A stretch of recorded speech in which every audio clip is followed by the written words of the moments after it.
జనగామ జిల్లాలో ఎండిపోయిన పంటలను పరిశీలించిన కేసీఆర్ కష్టాల్లో ఉన్న అన్నదాత కుటుంబానికి బాసటగా నిలిచారు.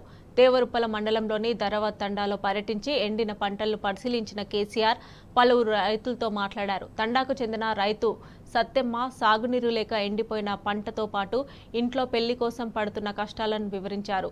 కేసీఆర్ వెంటనే రైతు సత్తెమ్మకు 5 లక్షల రూపాయల సహాయాన్ని ప్రకటించారు. బీఆర్ఎస్ ఎప్పుడూ రైతులకు అండగా ఉంటుందని, అధైర్యపడొద్దని భరోసానిచ్చారు.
కరువుతో కష్టాల సుడిగుండంలో చిక్కుకున్న రైతన్నలకు భరోసా కల్పించడానికి బయలుదేరిన బీఆర్ఎస్ అధినేత కేసీఆర్ కు అపూర్వ స్వాగతం లభించింది. ఎర్రవెల్లి నుంచి జనగామ జిల్లాలోని దేవరుప్పల బయలుదేరిన కేసీఆర్ ను ప్రతి గ్రామంలో ఘన స్వాగతం పలికారు. కాలేరు, భువనగిరి, తుంగతుర్తితో పాటు పలు గ్రామాల్లో రోడ్ల మీదకొచ్చి కేసీఆర్ కు కాన్వాయ్ను చూడడానికి ఎగబడ్డారు. ఇక పలు చోట్ల కేసీఆర్ బస్సుల్లో నుండే అభిమానులు బీఆర్ఎస్ కార్యకర్తలకు అభివాదం చేశారు. ఇక మరిన్ని డీటెయిల్స్ మా ప్రతినిధి రాము అందజేస్తారు. రాము.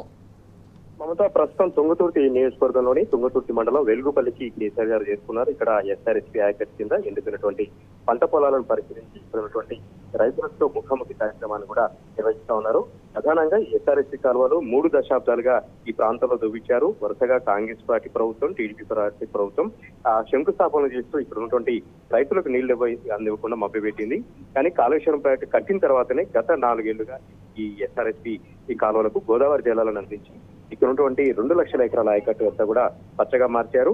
గత సంవత్సరం కూడా ఇదే ఎండాకాలంలో నీళ్లు వచ్చాయి. కానీ ఈసారి ఎందుకు రావట్లేదని రైతుల్ని ప్రశ్నించారు కేసీఆర్ గారు. ఎక్కడ ఉదాసీనత వైఖరి ఉంది, ప్రభుత్వం ఎందుకు పట్టించుకోవట్లేదు, ప్రభుత్వాన్ని మీరు అడిగారా, ఇక్కడ గెలిపించినటువంటి కాంగ్రెస్ పార్టీ మంత్రుల్ని, కాంగ్రెస్ పార్టీ ఎమ్మెల్యేని అడిగారని కూడా స్వయంగా కేసీఆర్ గారు రైతుల్ని అడుగుతా ఉన్నారు. రైతులు మాత్రం బోరున పిలిపిస్తా ఉన్నారు. ఎకరానికి 25,000 నుండి 30,000 రూపాయల పెట్టుబడులు పెట్టాం, ఎస్ఆర్ఎస్పీ కింద నీళ్లు ఇస్తాం, పంటలు వేసుకోండి అని చెప్పి మరి ఇక్కడ ఉన్నటువంటి కాంగ్రెస్ పార్టీ ప్రభుత్వం నీళ్లు ఇవ్వకపోవడంతో తమ పంట పొలాలను కూడా ఎండిపోయాయని కేసీఆర్ గారితో వాళ్ళు గోరున విలిపిస్తా ఉన్నారు. వారి బాధలు చెప్తా ఉన్నారు. దీంతో చలించిపోతా ఉన్నారు కేసీఆర్ గారు. రైతుల బాధలు చూసి ఆయన ఆ, ఇక్కడ అంత పరిస్థితి అంతా కూడా చూసి చెల్లించిపోతా ఉన్నారు. ఎట్టి పరిస్థితుల్లో మరి కాసేపట్లో ప్రెస్ మీట్ పెడుతున్నారు కాబట్టి ఒక ప్రభుత్వానికి అల్టిమేటం కూడా జారీ చేయబోతా ఉన్నారు. ఇప్పటికీ నీళ్లు అందిస్తే కొన్ని పంటలు కాపాడుకునే అవకాశం ఉంది కాబట్టి నీటిని అందించే అవకాశం ఉన్న చోట్ల నీరుని అందించాలని డిమాండ్ చేయబోతా ఉన్నారు. దీంతో పాటు ఎండిపోయినటువంటి పంట పొలాలన్నింటికి కూడా ఏ విధంగానైనా సరే నష్టపరిహారం అందించాలన్నటువంటి డిమాండ్ కూడా రైతుల నుంచి వ్యక్తమవుతుంది. కొద్దిమంది రైతులు అయితే తమ పెళ్లిళ్ళు చేసుకోవడానికి పిల్లలకు సంబంధించి విద్యా అవకాశాలకు సంబంధించి కూడా ఈ పెట్టుబడి అంతా కూడా మేము నమ్ముకొని పంటలు సాగు చేస్తాం, ఈ పెట్టుబడి అంతా కూడా నష్టపోవడంతో తమకు దిక్కుతోచిన స్థితిలో ఉందని కూడా రైతులు వాపోతా ఉన్నారు. మళ్ళీ ఆత్మహత్యలు చేసుకునే పరిస్థితి వచ్చిందని కూడా కన్నింటి పరిశ్రమంతో కేసీఆర్ గారితో మాట్లాడుతున్నటువంటి దృశ్యాలను కూడా మనకి ఇక్కడ కనపడతా ఉంది. ప్రస్తుతం అయితే పరిశీలిస్తా ఉన్నారు. ఎస్ఆర్ఎస్ రాయకట్టు ఆశాంతం కూడా బస్సులో పరిశీలించుకుంటూ వచ్చారు. ఇక్కడ వెలుగుపల్లి గ్రామంలో గత సంవత్సరం పచ్చని పంట పొలాలు ఉన్నటువంటి ప్రాంతం అంతా కూడా ఎందుకు ఎండిపోయింది, ఏ విధంగా నిర్లక్ష్యం ఉందని కూడా ప్రస్తుతం వివరాలు అడిగి తెలుసుకుంటారు. నియోజకవర్గానికి చేరుకొని అక్కడ కూడా ఎస్ఆర్ఎస్పి గోదావరి జిల్లాల కింద గతంలో పచ్చిపోయినటువంటి పంట పొలాలు ఇప్పుడు ఈ విధంగా ఎండిపోయాయి, ఎందుకు ఎండిపోయాయని కూడా అక్కడ రైతుల వివరాలు అడిగి తెలుసుకొని చివరిగా మరొక గంటన్నర సమయంలో సూర్యాపేట టీఆర్ఎస్ పార్టీ జిల్లా కార్యాలయంలో మీడియా సమావేశం ఏర్పాటు చేసేందుకు కూడా ఇక్కడ కార్యకర్తలు ఏర్పాటు చేశారు. ఈ పర్యటన ఆశాంతం కూడా జిల్లా సంబంధించినటువంటి మాజీ మంత్రి జగదీష్ రెడ్డి ముందుండి నడిపిస్తా ఉన్నారు. రైతులు కూడా పెద్ద ఎత్తున తరలి వచ్చారు. కేసీఆర్ గారు చాలా రోజుల తర్వాత తమ వద్దకు వస్తున్నారనే సమాచారంతో వాళ్ళందరూ కూడా ఇక్కడికి వచ్చి ఈ విపత్కర పరిస్థితుల్లో ఈ ఆపత్కాలంలో తమ కోసం వచ్చారని చెప్పేసి కేసీఆర్ గారిని చూడగానే ప్రతి ఒక్కరి కళ్ళు కూడా చెమరుస్తా